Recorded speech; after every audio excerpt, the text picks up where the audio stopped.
Halo, selamat siang semuanya. Balik lagi di RM Tour bersama saya Randi, guys.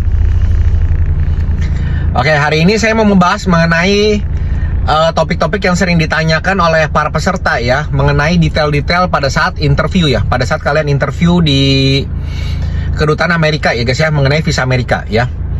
Pertanyaan yang paling sering ini, yang pertama, Ko Randi, ini saya kan berkeluarga ya, saya punya keluarga, tapi yang apply itu saya doang sendiri gitu, ataupun misalnya atau istri saya doang yang sendiri yang apply gitu ya, itu boleh atau enggak sih kok gitu. Sebenarnya mau apply kalian mau sendiri, mau berdua, mau sekeluarga, itu bebas, itu hak kalian, dan itu no problem sama sekali ya. Ya mungkin ada pertanyaan ya, pertanyaan-pertanyaan ringan lah, sebenarnya pertanyaan-pertanyaan ringan ya, dari misalnya dari pihak embassy gitu ya. Kok misalnya istri atau suaminya nggak diajak, kok kalian misalnya nggak ajak anak misalnya gitu ya. Nah itu pertanyaan-pertanyaan seperti itu nanti jawab aja, misalnya kalian misalnya istri misalnya ada kegiatan apa, atau anak masih kecil nggak bisa dibawa segala macam ya, itu sesuaiin fakta aja, fakta di memang di kehidupan kalian gitu ya, jadi nggak usah rumit-rumit mikirnya ya.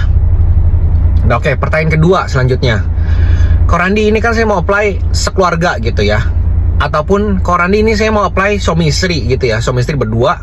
Nah itu pada saat interview ya di embassy, itu interviewnya barengan ataupun sendiri-sendiri sih kok gitu ya. Seperti kalian ketahuin ya guys ya, kalau misalnya kalian sekeluarga ataupun kalian misalnya suami istri gitu, atau orang tua anak gitu ya, biasanya itu kalian satu loket barengan ya. Jadi kalian pada saat di interview itu barengan semua, barengan, pokoknya satu loket barengan ya. Nah kalau misalnya kalian berteman ya, ataupun misalnya ya taruhlah saudara, tapi saudara jauh, misalnya saudara sepupu, ataupun ya pokoknya bukan yang sedarah gitu, maksudnya kan kalau saudara kayak orang tua anak gitu ya, sama suami istri itu agak kuat gitu ya guys ya. Nah kalau misalnya kalian berteman ataupun misalnya sepupuan gitu ya, itu nanti di sana kadang-kadang ya, meskipun kalian sudah buat appointmentnya itu berdua ya, jadi satu appointmentnya itu 2 nama langsung gitu ya, ataupun pokoknya satu keluarga misalnya ada 5-5-nya appointmentnya barengan gitu ya, itu ada kemungkinan kalian misalnya dipisah pas di sesi interviewnya ya, oleh officer di sana gitu ya, dipisah. Ini kalian pisah loket deh gitu ya. Itu kadang ada kejadian seperti itu. Cuma biasanya meskipun kalian bukan kandung ataupun bukan orang tua anak gitu ya, itu kalian bisa satu loket ya, misalnya berteman ataupun saudara jauh, itu biasanya bisa berteman ya, asal nanti appointmentnya, satu appointment itu biasanya langsung barengan gitu guys ya. Itu biasanya bisa satu loket barengan ya guys ya.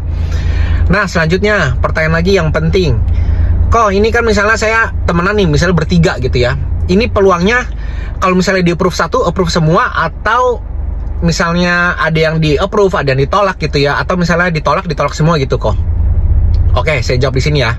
Kalau misalnya kalian berdasarkan pengalaman saya guys ya. Jadi pengalaman saya ini sebagian besar maksudnya sudah mencakup gitu ya guys ya. Cuma memang enggak 100% menjamin gitu ya. Maksudnya ini loh persis banget seperti ini gitu, enggak ya. Karena memang ya namanya kan embassy kan mutlak ya. Maksudnya gitu ya, saya kan nggak bisa ganggu gugat ya. Cuma ini saya sharing pengalaman saya aja.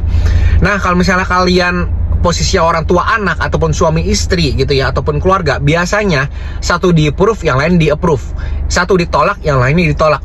Hampir nggak pernah yang saya handle ya, yang saya handle itu misalnya orang tua anak, misalnya orang tua diterima, anak ditolak, nggak ada. Misalnya suami diterima, istri ditolak, itu nggak pernah ada di saya ya guys ya. Cuma memang dengar memang pernah ada kejadian, cuma menurut saya rate-nya itu kecil banget ya, persentasenya itu kecil banget ya. Misalnya suaminya diterima, istrinya ditolak, itu rate-nya kecil banget, karena saya pernah dengar, tapi di yang saya hadapin, maksudnya saya handle, nggak pernah ada.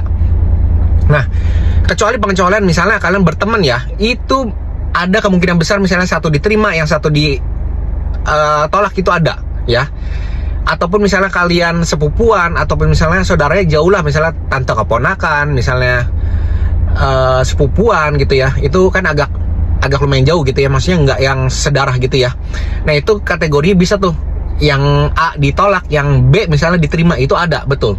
Itu saya handle, itu beberapa kali ada, betul, setuju. Nah oke, demikian video saya hari ini guys ya, mengenai pertanyaan-pertanyaan yang sering ditanyakan oleh peserta mengenai sesi interview ya. Semoga membantu kalian semua guys. See you on the next video. Dadah.